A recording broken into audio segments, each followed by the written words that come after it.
हैं हम, जो बच्चा रेगुलर जुड़ा होगा उसको पता होगा। तो छठे अंक में जब पहले पांचवें में किताब खाने की बात थी, छठे अंक में आपने देखा होगा। थोड़ा मैं इसको स्पीड अप करता हूँ, आज ये पूरा करना कोशिश करके।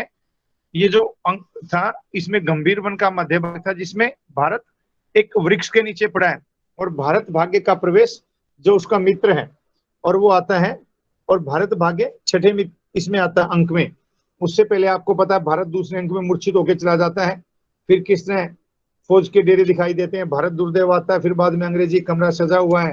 फिर बाद में कैसे रोग, आलस्य, मदिरा, अंधकार, ये पात्र आते हैं। फिर बाद में कैसे किताब खाने में वो सब बैठ के भारत उद्धार की बात करते हैं।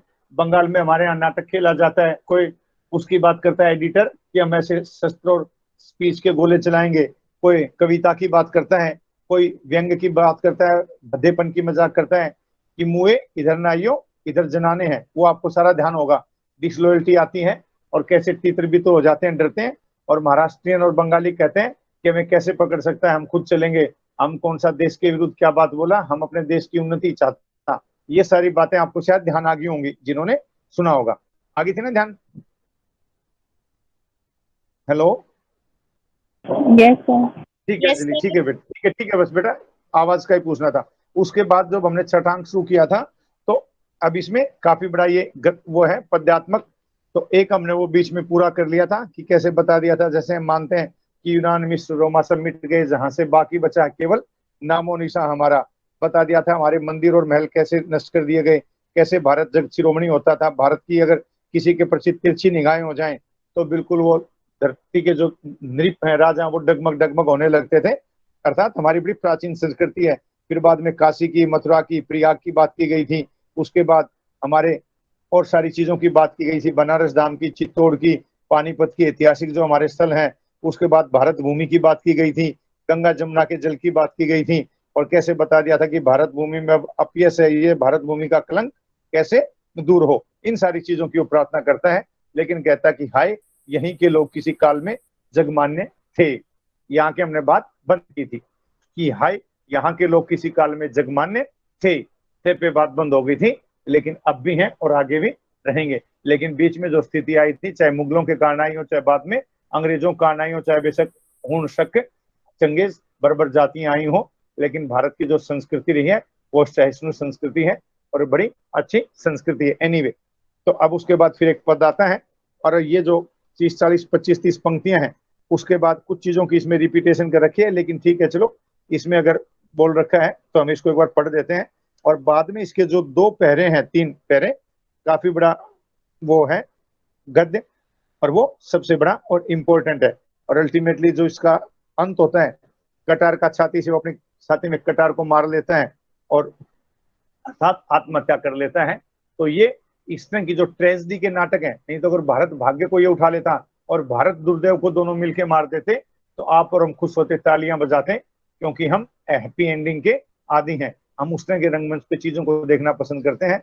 हम उस चीज को पसंद करते हैं जैसे चंद्रगुप्त और ध्रुवस्वामी जाएंगे और वो कैसे उसको मार देंगे सकराज को, या हम उसको देखना चाहते हैं कि आपस में मेले में 2 भाई बिछड़ गए, लेकिन बाद में दोनों की माता निकलती है निरुपमा राय जी, और दोनों भाई बड़े होके, चाहे वो मतलब हीरो और दूसरा साइड हीरो मिल जाते हैं और हैप्पी एंडिंग हो जाती है। लेकिन बाद तेंदु या इस त्रासदी नाटक को लिखते हैं, ट्रेजेडी को। एनीवे, तो अब आता है, जय छिन बल भारे हैं सब तेग धारे, तब सब जग धाई फेरते हैं धुआई, जब सिर पग धारे धावते रोष भरे, विपुल अवनी जीती पालती राजनीति, जग इन बल कांपे देखी चंड दापे, सो यह बिले मेरे हवे रहे आज चेरे, ये कृष्ण बरन जब मधुर तान, करते अमरोत्पम वेदान, तब मोहन सब नर नारी वृंद, सुनी मधुर बरन सुजित छंद, जग के सभी जन धारी सवाद, सुनते इनकी को बीन नाद, इनके गुण हो तो सभी चैन, इन्हीं कुल नारद तानसेन, इन्हीं के क्रोध किए प्रकाश, सब कांपत भूमंडल आकाश। रिपीटेशन चीजों का कोई बात नहीं। इन्हीं के हुंकृति शब्द घोर, गिरी कांपत है चुनी चारों ओर, जब ले रहे कम कर्मे कृपान, इन्हीं कहें ओ जग ऋण समान, सुनी के रन बाजन खेत माही, इन्हें कहें जो जिय सक नाही, यही भू में होत है हीरक आम कपास, इतने हिमगिर गंगा जल, काव्य गीत प्रकाश, जाबाली जैमिनी गर्ग, पातंजलि सुखदेव, रहे भारत ही अंक में कभी समय भूदेव, यही भारत मध्य में रहे कृष्ण मुनि व्यास, जिनके भारत दान शो भारत बदन प्रकाश, यही भारत में रहे कपिल सूत दुर्वास, यही भारत में भय शाक्य सिंह संन्यास। आगे भी आएगा रिपीटेशन। यही भारत में भय मनु भृगु आदिक होय, तब तीन सी जग में रहो घृणा करत नहीं कोई, जासु काव्य सो जगत मथी, अबले ऊंचो शीस, जासु राजबल धर्म की त्रसा करे अवनीश, साई प्यास अरु राम के वंश सबे संतान, ये मेरे भारत भरे सोई गुण रूप समान, सो वंश रुधिर वही सोई मन विश्वास, यही वासना चित्त वही आश्य ये विलास, कोटि कोटि ऋषि पुण्यतन कोटि कोटि अति सुर, कोटि कोटि मधुर कवि मिले यहाँ की दूर, सोई भारत की आज यह भई दुर्दशा हाय, कहाँ करें कित जाए नहीं सुजगत कछु उपाय। अंतिम पंक्ति में मार्मिक वेदना कर देता है, यही भारत की आज भई है दुर्दशा हाय, का करें कित जाए कहीं नहीं कुछ सुझत उपाय। भारत दुर्दशा नाटक के नाम से ही आप समझ सकते हैं। जब आप दोबारा पढ़ोगे देखोगे इसको, अभी तो एक बार मैंने पढ़ा है, जब आप पढ़ोगे जब वहां भी वो कहता है कि कौन नहीं पकड़त मेरो हाथ, 20 कोटि सुत हाय आय फिर भी फिरत हाय हाय अनाथ, और जाकी शरण गत सोई मारत, सुनत न को दुख गात, और दीन बने तुत सो डोलत, टकरावत निज मात, और दिन दिन दुख सागर में डूबत, धाई उबारो नाथ। ये इस तरह का एक पद है, दूसरे तीसरे अंक में आता, दूसरे अंक में है शायद। अब ये बात देखिए कि धाई उबारो नाथ, वहां भी भगवान से करता कि भगवान अब आके किसी तरह बचा लो, और यहाँ भी कहता कि सोई भारत की आज भई है दुर्दशा हाय, कहाँ करे कित जाए नहीं सूझत कछु उपाय, कहाँ जाए किसके पास जाए। अंग्रेजों ने जो करना था वो कर दिया। क्या कर दिया कि जो लोग किसी काल में जगमान्य थे, पूरा संसार जिन्हें विश्व शिरोमणि मानता था, उसकी कैसी स्थिति हो गई है। पहले भी आपने देखा था राम के बारे में और भीम के बारे में, अर्जुन के बारे में, यहाँ भी भारत वंश की बात, भरत के नाम पे मतलब भारत का नाम, शकुंतला और दुष्यंत के पुत्र, कैसे कैसे लोग यहाँ पर हुए, क्या हुआ बीच में मैं बता देता हूँ मुख्य बातों को, कि आज इस भारत की कैसी स्थिति हो गई है, जिसके अंदर कभी कृष्ण होते थे, कहीं अमृत का के स्वरूप वेद होते थे, कहीं मोहन मोहन मतलब भगवान श्री कृष्ण होते थे, जिनकी मधुर मुरली के तान के से अलग छंद सुरछंद निकलते थे, जिनके यहाँ पर जिसके अंदर कवि कुल के अंदर तानसेन जैसे लोग होते थे। अब ऐसी स्थिति हो गई जहां इस भारत के उससे क्रोध के कारण पूरे भूमंडल में चारों ओर आकाश तक कंपायमान हो जाते थे, लेकिन अब ऐसी स्थिति आ गई है कि भारत की स्थिति कैसी हो गई है। अन्यथा इसकी भूमि भी कैसी थी, इसकी भूमि इस तरह की थी, फर्टाइल थी, कि यहाँ इस भूमि के अंदर हीरे खदानों के अंदर, आपको पता हीरा पन्ना मानिक आपके मतलब मध्य प्रदेश में छत्तीसगढ़ में जो माइंस आपकी होती हैं, कहता है हीरा भी यहाँ होता है, आम भी होता है, कपास भी होता है, तीनों चीज बिल्कुल अलग अलग है। कपास आपकी खेती में है, हीरा आपके नवरत्नों में है, और आम आपके फलों में है। यहाँ पर हिंगरी भी है, गंगा का जल भी है, काव्य गीत जैसे ग्रंथ भी हैं, काव्य गीत काव्य प्रकाश, ये अलग अलग ग्रंथ हैं जो बाद में हमारे जो साहित्याचार्यों ने लिखे थे उसमें। जैसे आप नाट्य शास्त्र देखते हैं, अभिनव मीमांसा देखते हैं, अभिनव भारती देखते हैं, आप एमए में पढ़ेंगे, जहाँ पर जाबाली, जैमिना, जैमिनी, गर्ग, पातंजलि, सुखदेव, इस तरह के लोग इस भारत भूमि के अंक में, भारत भूमि में हुए हैं। इसके अंदर कृष्ण, व्यास मुनि जिन्होंने महाभारत की रचना की थी, और जो सारे भारत संसार को प्रकाश देता था, जहां पर कपिल, सूत, दुर्वासा जैसे ऋषि हुए, जहां पर सन्यासी शाक्य सिंह हुए हैं, जहां पर मनु संहिता आपको पता ही है, भृगु ऋषि, इस तरह के लोग जिसके अंदर हुए हैं, और जिससे कोई भी संसार में घृणा नहीं करता था, सब अपनत्व की दृष्टि रखते थे, और जो काफी ऊंचा जिसका शीश था, मस्तक था, सब हम उसी राम की, व्यास की संतान है, और सब आपस में गुणों से ससज्जित थे। और कहता कि उसी तरह की स्थिति, वासना चित्त विलास, ये प्रभु से चाहता है। कहता है इस भारत भूमि के अंदर कोटि कोटि पुण्य करके ऋषि मुनियों ने यहाँ पे जन्म लिया है, लेकिन आज उसी भारत भूमि की स्थिति कैसी हो गई है उसको समझ में नहीं आती। आज उसी भारत भूमि की स्थिति दुर्दशा हो गई है, बुरी दशा हो गई है। उसके कारण क्या थे, प्रतीक नाटक के रूप में आप और हम बात कर चुके हैं। कुछ आंतरिक कारण है और कुछ बाह्य कारण है, जिसमें बाह्य कारण में भारत दुर्देव है, जो आपने देख लिया था, आधा क्रिस्तानी आधा मुगलस्तानी, और हाथ में नंगी कटार। लेकिन जो कुछ कार्य ऐसे थे कि जो रोग है, आलस्य है, मदिरा, अंधविश्वास है, सामाजिक हमारी संकीर्णता है, उन चीजों के कारण भी कहीं ना कहीं भारत की स्थिति कैसी हुई आप जानते हैं।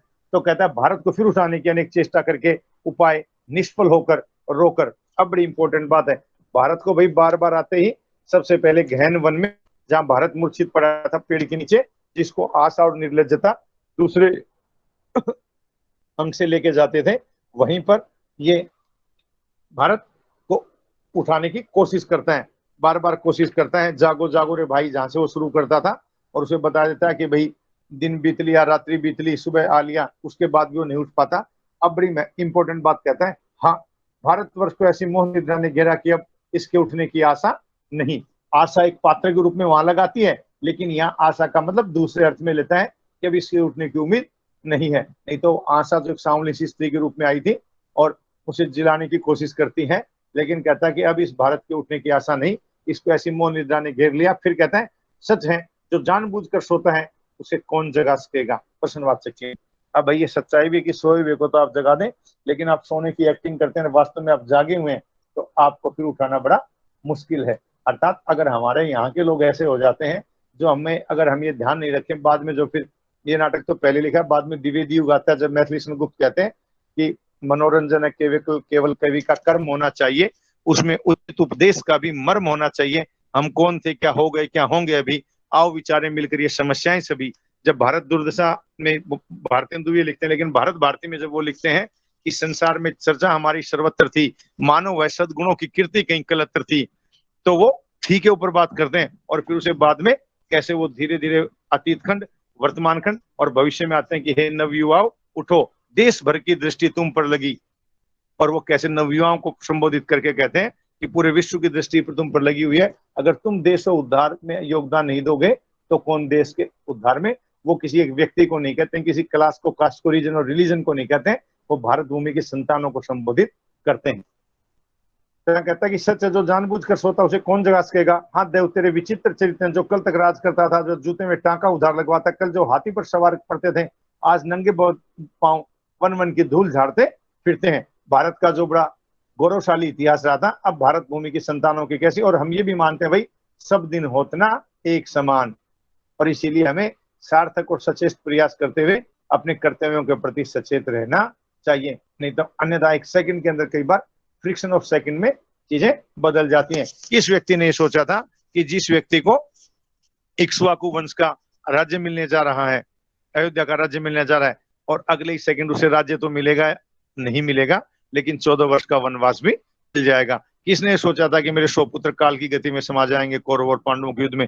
किसने सोचा था कि सोने की लंका को हमारे हनुमान जी यहाँ पर जलाकर राख कर देंगे। तो इसलिए हमें संयम से काम लेना चाहिए, अहंकार से नहीं, और कर्तव्य निष्ठा से काम लेना चाहिए, धर्म का सहारा लेके काम लेना चाहिए, अधर्म के रूप में नहीं। एनीवे, कल जिनके घर लड़के लड़कियों के कोलाहल से कान नहीं किया जाता था, आज उनका नाम लेवा और पानी देवा कोई नहीं बचा। और कल जो घर अन्न धन पूत लक्ष्मी हर तरह से भरे पूरे थे, आज उनके घरों में तूने दिया बोलने वाला भी नहीं छोड़ा, दिया जलाने वाला भी नहीं छोड़ा। जहां बड़ी चहचाट होती थी, जहां पर बड़ा मंगल उत्सव मांगलिक कार्यक्रम होते थे, भरे पूरे घर होते थे, आज उन घरों में तूने उनके वंशज के रूप में कोई दिया जलाने वाला, अर्थात शाम को जो हम बत्ती वगैरह करते हैं या पूजा पाठ करते हैं, या एक कुल दीपक के रूप में, चिराग के रूप में भी तूने कुछ नहीं छोड़ा। कैसी स्थिति आ गई थी। अब आप ये समझ लीजिए, कोई नाम लेवा और कोई पानी देवा। पानी देवा का मतलब कोई पानी देने वाला, नाम या कोई वंश के लिए भी नहीं बचा। तो ऐसी स्थिति के अंदर स्वाभाविक है कि जो भारत भाग्य है वो क्या करे, केवल और केवल क्रंदन कर सकता है, पीड़ा कर सकता है, और उसे जगाने की कोशिश करके असफल हो जाता है। तो फिर लंबा उसका ये कथन है। उम्मीद है बेटा आ रही है बात समझ में या नहीं? Yes sir. ठीक है जी। हाँ, जिस भारत वर्ष का सिर व्यास, वाल्मीकि, अब ये सारे नाम रिपीटेशन है, आप जानते हैं वाल्मीकि जिन्होंने रामायण लिखी, आदि कवि वाल्मीकि। वहां जिस भारत का सिर व्यास, वाल्मीकि, कालिदास, पाणिनि, शाक्य सिंह, वाण भट्ट प्रभृति कवियों के नाम मात्र से अब सारे संसार में ऊंचा है, आज भारत की है दुर्दशा है। और इसीलिए मैं कहता हूँ ये कॉलरिज, वर्ड्सवर्थ, बायरन के शैली, किट्स, इंग्लैंड के जो वेस्टर्न कवि हैं, हम उन कवियों को कम नहीं कहते, लेकिन मैं कहता हूं जब आप पाणिनि की बात करेंगे, अष्टाध्यायी की बात करेंगे, आप कालिदास की बात करेंगे, अभिज्ञान शाकुंतलम की बात करेंगे, मेघदूत की बात करेंगे, ऋतु संहार की बात करेंगे, या आप रामायण की बात करेंगे, महाभारत की बात करेंगे, तो हमारे कवि किस उच्च से उच्चतम कोटि के ठहरते हैं। पीछे पीछे तानसेन का आया, तो मैंने ज्यादा आपको डिटेल में नहीं बताई, लेकिन आपको पता था कि तानसेन की कितनी जबरदस्त उसके सुर में, संगीत में, वाद्य में इतनी जबरदस्त शक्ति थी कि वो राग के द्वारा पूरा का पूरा बारिश तक वो करवा देता था। और आजकल पढ़े लिखे डॉक्टरों ने भी माना है भाई कि जो आपका म्यूजिक है, म्यूजिक आपकी बहुत बड़ी थेरेपी है। जैसे लोग योग को कहते हैं, आप मत मानो मोदी सरकार को, आप मत मानो बाबा रामदेव को, लेकिन योग के जो सिस्टम जैसे अनुलोम है, विलोम है, प्राणायाम है, होम्योपैथी, आयुर्वेदाचार्य, आपका यूनानी चिकित्सा पद्धति, आपका ये नेचुरोपैथी, सब ने मान लिया कि हाँ भाई योग का शरीर के ऊपर पक्का पॉजिटिव प्रभाव पड़ता है। और इसीलिए अकेले भारत ने नहीं, विश्व के 194 देश और जिसमें 47 देश, 47 countries, they are Muslim countries, Muslim बाहुल्य नहीं, शासन उसमें मुस्लिम शासन है, लेकिन उन्होंने सबने योग की शक्ति को माना और पहचाना। क्योंकि डायरेक्ट आप अगर करके देखोगे, आप अपनी बॉडी के ऊपर इम्पैक्ट उसका करके देख सकते हैं। तो हमारे यहाँ बड़े महापुरुष हुए हैं। तो कहते हैं जिस भारतवर्ष के राजा चंद्रगुप्त और अशोक का शासन रूम रूस तक माना जाता था, उस भारत की है दुर्दशा। जिस भारत में राम, युधिष्ठिर, नल, हरिश्चंद्र, रतिदेव, शिव इत्यादि पवित्र पवित्र चरित्र के लोग हो गए, उसकी यह दशा। हाय भैया उठो उठो, देखो विद्या का सूर्य पश्चिम से उदय हुआ चला आता है। जिसको अब वो पश्चिम की तरफ इशारा करता है, लेकिन सबसे पहले क्या कहा था कि सबके पहले जय विद्या फल गई लीनो। पहले पहले अंक में ये बात आती है, अगर आपने ध्यान दिया हो तो। क्योंकि मैं बार बार ये कहता हूँ कि 3-4 बार पढ़ने से जब मुझे याद हो सकता है, तो आप लोगों की तो जो शक्ति है, स्मरण शक्ति मेरे से बेहतर होगी, आपकी आयु भी मेरे से वो है, तो स्वाभाविक है आप एकदम से पकड़ जाए इस बात को कि जब वो पहले कहता है कि सबके पहले जय विद्या फल गई लीनो, अब सबके पीछे सोई परत लखाई, हाँ हाँ भारत दुर्दशा न देखी जाए। तो वहां भी वो यही कह देता है कि जब सबसे पहले जिसने विद्या रूपी फल को प्राप्त कर लिया था, अब वो सबके पीछे दिखाई देता है। तो ये नहीं कहते कि हमने अब कर लिया, लेकिन वो कहता है कि देखो अब अगर विद्या का सूर्य पश्चिम से उदय हो रहा है, तो वहां कहीं ना कहीं वो चाहता है कि हम उन सारी चीजों को सीखें, हम कूप मुंडक कुएं के मेंढक ना बने रहें। और इसीलिए भारत हिंदू कम से कम और सारी चीजों को छोड़ो, वो इन संकीर्णताओं के बड़े खिलाफ थे, वो इन धार्मिक कट्टरपन के बड़ा खिलाफ थे। वो कम से कम ये जो सोच थी, उनकी सोच बड़ी दूरगामी थी। अब सोने का समय नहीं, अंग्रेज का राज्य पाकर भी न जगे तो कब जागोगे, मूर्खों के प्रचंड शासन के दिन गए, अब राजा ने प्रजा का स्वत्व पहचाना, विद्या की चर्चा फैली चली, सबको सब कुछ कहने सुनने का अधिकार मिला, देश विदेश से नई विद्या और नई कारीगरी आई। और अब जब तक हम नई नई चीजें नहीं सीखेंगे, अभी भी आप देखोगे तो गवर्नमेंट का भी एजेंडा क्या है, अकेला गवर्नमेंट का एजेंडा मेरे को हिंदी पढ़वाना मेरे से, या आपको केवल हिंदी ओनरशिप पढ़ना। ये ठीक है, ये भी एक पढ़ाई का माध्यम है, लेकिन सरकार साथ साथ ये चाहती है कि स्किल इंडिया चले, नए नए स्टार्टअप आए।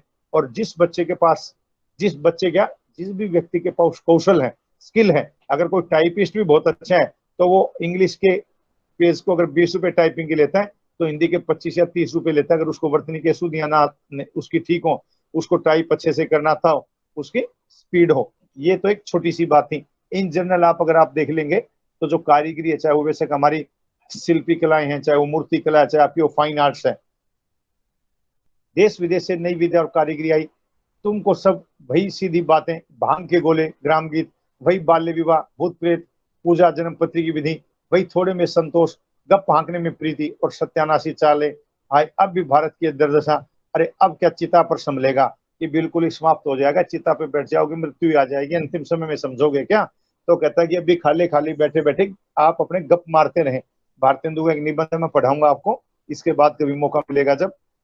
भारत हिंदू का एक बलिया में कहीं भाषण दिया था कि भारतवर्ष की उन्नति कैसे हो सकती है, तो उसमें वो कहते हैं, स्मरण है मुझे थोड़ा सा, कहते हैं कि हमारे यहाँ जो ड्राइवर है, कोचवान, कहता अगर वो गाड़ी में अगर मालिक उतर के चला गया तो 4-5 घंटे खेल गया तो गप मारेगा, या ये जैसे बीड़ी बीड़ी अपने ताश खेलेगा।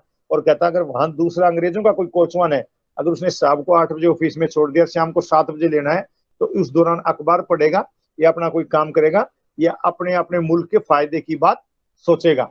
और हमारे यहाँ आप जानते हो, चाहे वो कोई भी डिपार्टमेंट अगर वो नुकसान में जा रहा है, चाहे कभी रेलवे गई, चाहे कभी यातायात का, ट्रांसपोर्टेशन का गया, तो उसका कारण आप सरकार को तो दे सकते हैं, लेकिन क्या हम वहां जो काम करते हैं उन व्यक्तियों को दे सकते हैं। अगर कहीं कोई व्यक्ति अपनी क्लास ना ले, तो ये भी कहीं ना कहीं राष्ट्रीय हित के खिलाफ है। कोई व्यक्ति अगर अपनी ड्यूटी पे गैर हाजिर रहे, वो भी राष्ट्रीय हित के खिलाफ है। कोई व्यक्ति अगर अपने काम में रिश्वत लेके काम करे, वो भी देश हित के खिलाफ है। तो क्या हम कभी उस मामले में वो अपना आत्म मूल्यांकन करते हैं, बजाय किसी दूसरे को क्रिटिसाइज करते रहें। तो कहता अगर आज भी हम यही बातें करते रहे कि एक दूसरे की बुराई, या आपस में गप मारना, या आपस में भांग के गोले, नशे इत्यादि में, यही वही बाल काल में बचपन में शादी इत्यादि कर दी, भूत प्रेत की पूजा कर ली, गप मापने में हमारा मन लगा रहे और सत्यानाशी चालें, कूटनीति की चालें, एक दूसरे को ऊपर नीचे गिरने का प्रयत्न। कहता अगर ऐसी स्थिति रही तो क्या भारत चिता पे संभलेगा? भारत उठो उठो, देखो अब दुख नहीं सहा जाता। अरे कब तक बेसुध रहोगे? उठो देखो, तुम्हारी संतानों का नाश हो गया। ये किसी एक व्यक्ति की बात नहीं है, ये पूरे देश को संबोधित करते हुए कहता है भारत को कि उठो, तुम्हारे संतानों का नाश हो गया। जिसकी संतान है, कोई राम की संतान है, कोई भीम की संतान है, कोई साक्य सिंह की संतान, अर्थात हमारे जो पूर्वज किसी न किसी की एंसेस्टर्स तो हमारे रहे ही हैं। और इसीलिए गांव में भी कोई आदमी कोई बुरा काम कर दे तो लोग क्या कहते हैं? कहते हैं भाई तूने तो अपने पूर्वजों के बिल्कुल नाक कटा दी। नाक कटने का मतलब कोई फिजिकली आपकी नाक नहीं कटती है, जैसे खरदूष ने उसकी ना सॉरी लक्ष्मण ने उसकी किसकी काटी थी? सुरपनखा की। उसका मतलब क्या है कि आपने उस कुल को अपमानित कर दिया। और इसीलिए हमारे यहाँ कहावतें हैं कि जननी जने तो भक्त जन, या दाता या सूर, और नहीं जने तो बांझ रहे क्यों खोवे हैं नूर। माँ से ये उम्मीद की जाती है। शिवाजी को अगर कोई जाने या ना जाने, लेकिन जीजाबाई को सब जानते हैं। एनीवे, उठो देखो, तुम्हारी संतानों का नाश हो गया, छिन्न भिन्न होकर सब नरक की यातना भोगते हैं, उस पर भी नीचे तिहाई। मुझसे तो अब यह दशा नहीं देखी जाती। प्यारे जागो, जागकर और नारी देखकर, नारी जो नबज देखकर, आपको पता है हाँ भारत तेरी क्या दशा हो गई है? करुणा सागर भगवान इधर भी दृष्टि कर दे। अब भगवान से कहता है प्रभु हमारी तरफ भी देख लो। जब वहां कहता दूसरे अंक में, सब विधि दुख सागर में डूबत धाई उबारो नाथ। ये भगवान ऐसे धाई, ऐसे दौड़कर उबार दो जैसे आपने द्रौपदी की लाज रखी थी। हे भगवती राज राजेश्वरी, महारानी विक्टोरिया, सात समुद्र पार, इसका हाथ पकड़ो। अरे कोई नहीं जो इस समय अवलंबन दे, सहारा दे। हाँ जब मैं अब मैं ही जी के क्या करूंगा? जब भारत ऐसा मेरा मित्र इस दुर्दशा में पड़ा है और इसका उद्धार नहीं हो सकता, तो मेरे जीने पर धिक्कार है। अब भारत की अगर ऐसी स्थिति है, मूर्छित है, तो भारत भाग्य क्या करे अगर वो कटार अपनी छाती में ना घोपे तो। जिस भारत का मेरे साथ अब तक इतना संबंध था, उसकी यह दशा देखकर भी मैं जीता रहूं तो बड़ा कृतघ्न हूं, प्राकृतगन हूं। मेरे अंदर कुछ भी ग्रेटिट्यूड नहीं है, उसके प्रति कुछ भी कृतज्ञता नहीं है। रोता हाँ विदाता, तुझे यही करना था। आतंक से छी छी, इतना क्ले क्यों? घबरा जाता है, टेंशन में आता है, इतना क्लेश क्यों? इस समय ये अधीरजापन, इतना इम्पेशंस है, धैर्य रखना। बस अब धैर्य धैर्य धारण करता है और कमर से कटार निकाल लेता है। कटार किस लिए निकालेगा? पहले हम बातचीत कर चुके हैं। आ रही है बेटा आवाज और बातचीत समझ में आ रही है ना? Yes hello, sir. Yes sir, आ ठीक है रही है। ठीक है ठीक है। भाई भारत, मैं तुम्हारे ऋण से छूटता हूँ। मुझसे वीरों का कर्म नहीं हो सकता। और अगर वीरों से का कर्म होता तो भारत मित्र के साथ भारत भाग्य उठ जाता और ये कहते हैं कि कुछ भी हो, चलो हम उसका मुकाबला करेंगे। भारत दुर्देव की तलवार भारत दुर्देव के ही मार देंगे। नास्तिकांत दूसरा होता। आप और हम वैसा ही देखना पसंद करते हैं। लेकिन भारतेंदु उस समय क्यों इस नाटक को लिख रहे थे, उसके भी कारण है। क्योंकि भारतेंदु नवजागरण के माध्यम से, नवलेखन के माध्यम से भारतेंदु चाहते थे कि भारत माँ की सोई संतानें जगें। जब भारतेंदु इसमें और सारा वर्णन लिखते हैं कि जहां वे इन वीरों का वर्णन किया, साक्य सिंह का और ऋषियों का, मुनियों का, तो वहां भी वो लिखते हैं स्कंदगुप्त में कि हिमालय के आंगन में उसे प्रथम किरणों का दे उपहार, उषा ने हंस अभिनंदन किया और पहनाया हीरकार। जगे हम लगे जगाने विश्व को, विश्व में फैला फिर आलोक। और वो कैसे भारत के वर्णन को करते हैं कि हमने कैसे विश्व में आलोक को, प्रकाश को फैलाया, कैसी हमारी संस्कृति रही थी। और हिमालय की नैसर्गिक सौंदर्य का तो बात करते ही हैं, साथ साथ वो भारत भूमि की भी बात करते हैं। और जब वो चंद्रगुप्त में लिखते हैं, अरुण यह मधुमेह देश हमारा, जहां पहुंच अनजान स्थित को मिलता एक सहारा। तो ये भारत तो कैसा है? ये भारत वो देश है। और आज मेरे पास एक व्हाट्सएप आया हुआ था भाई। वैसे तो मैंने बच्चों को व्हाट्सएप कभी कभी क्या लगभग करता ही नहीं हूँ फॉरवर्ड, और बहुत ज्यादा देखता भी नहीं हूँ। तो उसमें ये दिखाया कि फर्स्ट वर्ल्ड वॉर के बाद जब हिटलर अपने उनको कुछ बचा नहीं पाया था, तो कुछ 500 महिलाओं को जो तालिबान और अफगानिस्तान में स्थिति हो रही है, तो कहता है पहले वो कहीं अलग अलग देशों में गए, तो वहां के लोगों ने उनको शेल्टर नहीं दी। शिप जो होता है, जहाज होता है, और आपको पता है पहले जहाज से आवागमन बहुत होता था। टाइटेनिक आपने मूवी देखी है पूरी की पूरी। तो कहता है अल्टीमेटली वो किसी तरह बॉम्बे के आसपास भी कहीं पहुंचे, तो वहां पे ब्रिटिशर्स थे, तो ब्रिटिश गवर्नर, क्योंकि भारत अधीन था, भारत गुलाम था, तो ब्रिटिशर्स ने वर्ल्ड वार तो आपको पता ही है भाई, आजादी से पहले की बातें। तो ब्रिटिश गवर्नर ने उसको बॉम्बे में भी शेल्टर नहीं दी, जो शरणार्थी आते हैं। तो वो किसी तरह जामनगर पहुंच गया, जामनगर जो गुजरात में है, और ये सारा समुद्री इलाका आपको पता ही है। तो जब वो जामनगर पहुंचा, तो वहां के जो राजा थे, उस समय के राजा थे जो, उसको किसी ने सूचना दी। तो उन्होंने कई साल तक उनको रखा, लगभग 9-10 साल तक रहे। उनका सारे बच्चों का, जो भी वो बच्चे थे, उनके महिलाएं थी, पुरुष वहां रह गए थे, या उन्होंने कहा कि दोबारा जीवन होगा तो फिर मिलेंगे, जो भी जैसे जैसे आपने वहां पे देखा था अभी काबुल एयरपोर्ट पे। तो कहता है कि उन्होंने उसके आर्मी पब्लिक स्कूल में उनका एडमिशन कराया, क्योंकि महाराजा महाराजा हिंदुस्तान में बहुत पैसे वाले रहे इन जनरल। तो आज भी कहता है कि वो कौन सा देश बताया, पोलैंड में या कहाँ पे, कहता आज भी उस महाराजा के नाम पे उसकी सड़कें क्या मुख्य द्वार हैं वहां पे, और कहता वहां भी उस देश के जहाँ के वो निवासी हैं। तो कहता वो आज भी वहां पर आकर, कहते सेकंड वर्ल्ड वार के बाद फिर वो वापस अपने देश में चले गए जब हालात सामान्य हो गए। कहता लेकिन ग्रेटिट्यूड के लिए आज भी हर साल एक डेट है, उस डेट को वो महाराजा जसवंत या क्या नाम बताया उनका, मतलब जामनगर के महाराज थे, तो उसकी जो भी उनकी पुण्यतिथि या जन्म तिथि है उस पर वो ग्रेटिट्यूड के लिए आते हैं। तो ये भारत है, ये भारत का चरित्र है। एनीवे, तो कहता है मैं तुम्हारे ऋण से छूटता हूं, मुझसे वीरों का कर्म नहीं हो सकता, इसी से कातर की भांति प्राण देकर ऋण होता हूं, कायर की भांति ऊपर हाथ उठाकर हे सर्वंतर्यामी, हे परमेश्वर, जन्म जन्म में मुझे भारत सा भाई मिले। देखो देश के प्रति, भाई के प्रति क्या मंगल कामना है, भारत भूमि के प्रति कि भारत सा भाई मिले, जन्म जन्म गंगा जमुना के किनारे मेरा निवास हो। गंगा जमुना ये जो मजहबी हमारी संस्कृति है, और इसीलिए हम किसी भी कट्टरपन से कम हालातों को कभी नहीं बदल पाएंगे। एक्सट्रीमिस्ट जो सिचुएशन अप्रोच है वो बिल्कुल किसी की भी हो, जन्म जन्म गंगा जमुना किनारे मेरा निवास हो, भारत का मुंह चूम कर और गले लगाकर भैया मिल लो, अब मैं विदा होता हूँ भैया, हाथ क्यों नहीं उठाते, मैं ऐसा बुरा होगा कि जन्म भर के वास्ते में विदा होता हूँ तब भी लपक कर मुझसे नहीं मिलते, मैं ऐसा ही अभागा हूँ, तो ऐसे अभागे जीवन से ही क्या होगा, बस यह लो। और कटार का छाती से आघात और छाती पर पर्दा गिर जाता है। चलो भाई, आज ये एन प्रकार सारी चीजों के बीच में, चाहे बारिश थी, चाहे नेक का एनसीसी का 20 कामों के बीच में, आज हमारा भारत दुर्दशा नाटक समाप्त हुआ। ये मेरा जो अनुमान था उससे लगभग 5-4 क्लास लेट समाप्त हो पाए। नहीं, मैं सोच रहा था कि इन द मीन टाइम ये पूरा हो जाएगा, लेकिन कई बार हुई हुई है वही जो राम रची राखा। जिस काम को जब होना होता है वो शायद मैं मानता हूँ कि तभी होता है। भारत दुर्दशा में आपको कहीं कोई डाउट हो भाई तो अभी नहीं, जब आपका मन करे एग्जाम से पहले, बीच में, बाद में, कभी आप पूछ लेना। और बाकी कल कोशिश करके या तो हम एक बार एकांकी शुरू करते हैं या मैं बता दूंगा, ठीक है। यहाँ तक कोई डाउट हो बताइए, नहीं तो फिर मैं भी अगले काम में अब लग जाता हूँ बस। सब ठीक है बेटा? जी सर। तो ये अटेंडेंस कौन लेगा? अंजलि अटेंडेंस आप या श्वेता में जो भी बेटा लेते हो इसको ले लेना। मैं